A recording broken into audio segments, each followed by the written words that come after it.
না না তোকে একটা মুক্তিযোদ্ধা একটা মাথা দেওয়ার ব্যবস্থা আমি করবো আমি। ওকে নিয়ে তো গ্যারান্টি হচ্ছে। হ্যাঁ যা ওরে আল্লাহ রে আল্লাহ। এইবার দেখছে ঠিক আমার আজিম নামাজ তুমি কি করবে না দেখছেন? আব্বা আব্বা নামবি না? হ্যাঁ আরে আব্বা খেলা দেখ আল্লাহ।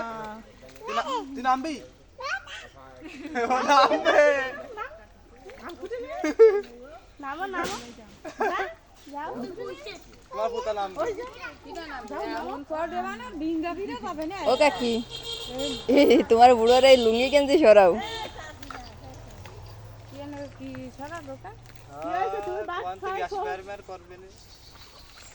এটা তো আম্মা সবাই নিয়ে গেল সব কথা হচ্ছে মুক্তা পয়সা একদম এই যে হয়ে গেছে ঝিনুক লাতু আরে আল্লাহ। জাগুড়া বাহা আম্মা তো সবটা আজকে খালা যাতে হবে না। তুই আন্না জাহান একটাও নি নাম শুনে। আড্ডা দিতে হবে তাহলে। জোর করে দুপুরপন্থী বসে পড়তে ও নানা আসবে আসে খালে নিয়ে যাবে গোসল করতে। জানার একটু বেশি আইছি আম যদি না যাস তাহলে একটাও নামতো না। ও আম যা হাইছে ওর নামই ছিল। আরে কাজ থেকে জানি না চালান